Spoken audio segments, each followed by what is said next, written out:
sujet est: doit-on mourir pour ses idées? Je suis du côté affirmatif. Mourons pour des idées, d'accord, mais de mort lente. D'accord, mais de mort lente. Georges Brassens. Doit-on mourir pour ses idées? Difficile comme question, n'est-ce pas?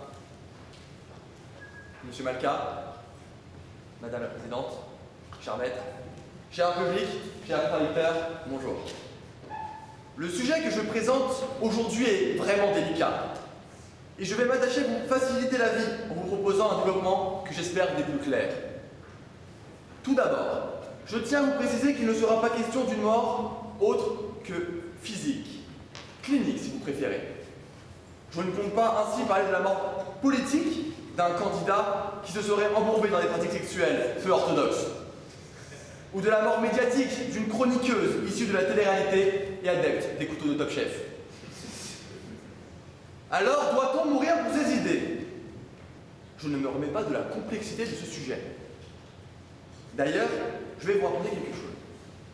J'ai fait cette plaidoirie la nuit dernière, parce que, comme certains auraient pu le faire, je me suis mis du côté très mélanchoniste, très contestataire, de oui, notre mort ne vaut rien, l'intérêt général est tellement supérieur.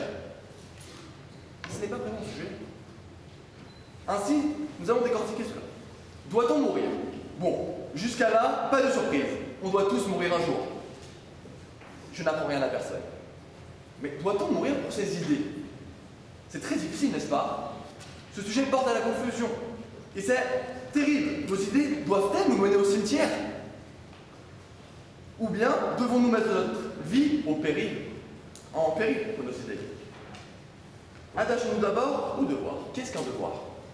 Le devoir sous-entend une nécessité, un besoin. Est-ce que quelqu'un ici éprouve le besoin de mourir prochainement? Je vois un oui là-bas, peut-être que tu n'as pas m'aider ce semestre. Courage. Personne ne souhaite mourir. Et même si c'est une fatalité, autant qu'elle arrive le plus tard possible. Ensuite, la mort. C'est dur comme mot, la mort. C'est choquant, marquant, c'est terrible. Ces Français morts en Argentine. Ces otages de l'État islamique morts. La mort, c'est quand même la fin de la vie sur Terre. Et j'ai bien épluché tous les textes sacrés. Il n'est pas prévu de réédition de l'album Resurrection commun de Jésus-Christ. Donc la mort, c'est définitif. Enfin, les idées. Qu'est-ce qu'une idée? Qu'est-ce qu'avoir une idée? Il est vraisemblable qu'une idée soit la représentation de l'esprit. C'est un élément de l'univers intérieur humain. D'ailleurs, Platon dit que l'idée n'existe que s'il est exprimé. Nous touchons enfin au but. Notre sujet, qui s'intitulait « Doit-on mourir pour ses idées ?» est désormais bien plus clair. Éprouvons-nous le besoin de mourir au nom d'une représentation faite de notre esprit d'un thème particulier? Un peu lourd, je le concède. On pourrait même dire le jeu en de la chandelle, bien plus simple. Maintenant que tout le monde a compris le sujet et que les bases de ma réflexion sont posées, permettez-moi de vous rappeler la première phrase de la plaidoirie. Doit-on mourir pour ses idées? D'accord, mais de mort lente. Parce que mourir pour ses idées, à la rigueur, pourquoi pas? Mais qui s'est déjà posé la question dans cet amphithéâtre de mourir pour ses idées? Écoutez, c'est très clair, personne. Et j'insiste, personne n'est prêt aujourd'hui à mourir pour des idées. Je prends l'exemple criant de Charlie Hebdo. Dans ce drame, les caricaturistes sont morts. Mais sont-ils morts pour leurs idées? Certainement. Mais ils ont été tués par d'autres personnes qui, pour leurs idées, ont tué ces gens-là. Donc ainsi, tout le monde est content. Charlie vit, les djihadistes sont morts, on est en plein dans la nouvelle mode de mourir pour ses idées. Et dire le contraire, cher traducteur, serait vraiment une erreur monumentale. Si on ne meurt pas pour ses idées, on mourra pour les idées d'un autre. Vous ne trouvez pas cela complexe? Charlie Hebdo n'a jamais été aussi vivant qu'aujourd'hui. Les dessinateurs ont gagné. Ils ont réussi à montrer au monde qu'ils étaient plus forts que la mort. C'est un grand paradoxe. Parce que mourir pour des idées n'arrive en fait que très rarement. Les seuls qui meurent pour leurs idées sont les héros. Des héros au pays de l'indifférence, de la copie, de la neutralité. Être un héros est très difficile aujourd'hui. Les gens sont reconnaissants pendant un certain temps, compris entre 1 heure et 1 journée. Je vais vous raconter une petite histoire. Il y a 2 ans, j'étais à la plage avec ma copine, elle se baignait, moi j'étais sur mon transat. Pendant 30 secondes, elle a arrêté de crier. C'est très rare, j'étais très content. Mais je me suis rendu compte que quelque chose n'allait pas. Au loin, je vis un pied sur ça de la vague. Elle est en train de se noyer. Ni une ni deux, je suis parti, je l'ai sauvée. Un bouche à bouche, miraculeux, tout va bien. Mais pendant qu'elle se reposait, j'ai fait une petite erreur. J'étais en plein régime et j'ai pris un bout de chocolat. Un bout, un carré. Et à son réveil, après avoir remercié de l'avoir sauvée, elle vit ce morceau de chocolat manquant et me mit une gifle. Comme quoi, héros un jour, loser toujours. J'aime donc distinguer les actifs et les passifs. Passifs qui, sans connotation sexuelle aucune, sont des hommes et des femmes sans conviction, sans réflexion, parfois même dépourvus d'intelligence, qui sont comme le H de Arthur. Ils ne servent à rien. Et je vous vois déjà tout excité, cher traducteur. Il semble que la passivité que j'évoque ne vous plaise pas.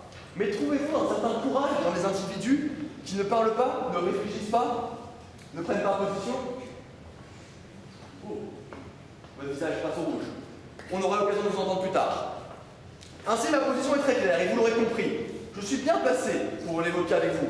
Mourir, certes, mais mourir pour ses idées. Je m'appelle Raphaël Toati. Je suis profondément républicain et laïque. Mais comme le dit Roland Dumas, je suis sous influence juive. Ainsi, je peux vous parler aisément de la mort, que dis-je, du génocide de mes ancêtres, dont mes ancêtres ont été les victimes. Les Juifs ont cette triste chance de n'avoir jamais eu d'autre choix que de mourir pour leurs idées, au nom des idées de ceux qui les haïssaient. Parce que croyez-moi, les Allemands qui ont tué des Juifs ne sont pas morts en même temps. Ils n'ont pas mis leur propre vie en danger pour leurs idées. Leurs idées ont fait des victimes, mais des victimes ciblées et choisies, loin des belles déclarations des droits de l'homme. Même Hitler, après avoir tué son premier Juif, ne s'est pas réjoui en se tirant une balle dans la tête, comme le sujet l'aurait suggéré. Ça aurait été tellement mieux. La logique est implacable, voyez-vous, parce que personne ne meurt de ses idées.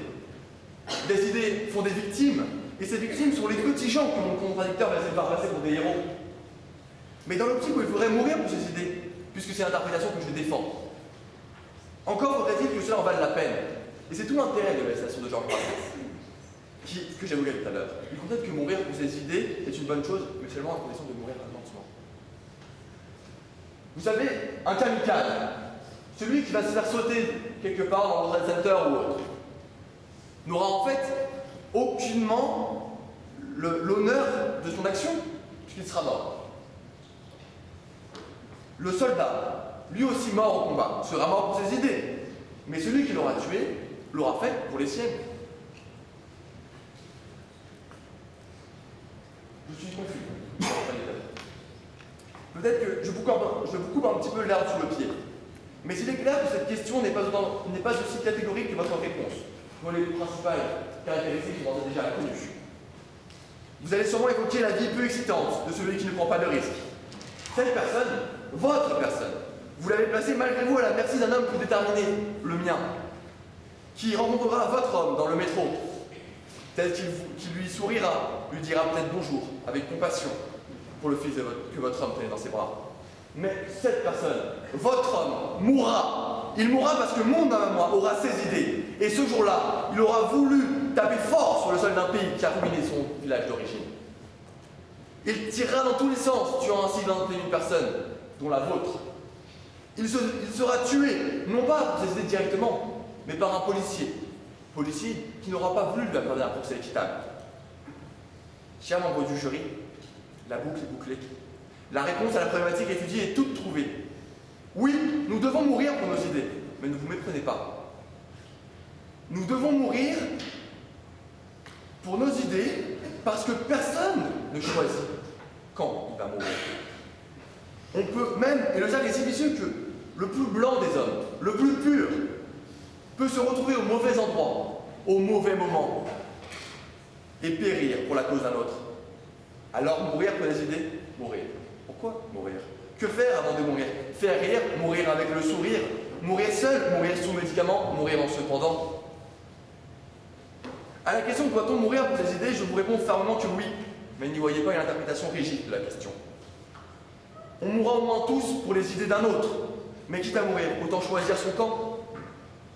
Sa cause, sa maladie, ne pas subir, ne pas être dans l'ignorance la plus totale, savoir pourquoi nous vivons, savoir pourquoi nous nous battons, c'est savoir pourquoi nous mourrons. Avoir des convictions est déjà une grande victoire sur la vie.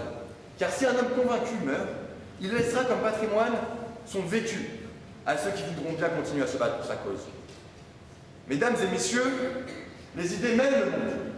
Et aujourd'hui, j'espère que mes idées me mèneront en demi-finale. Merci.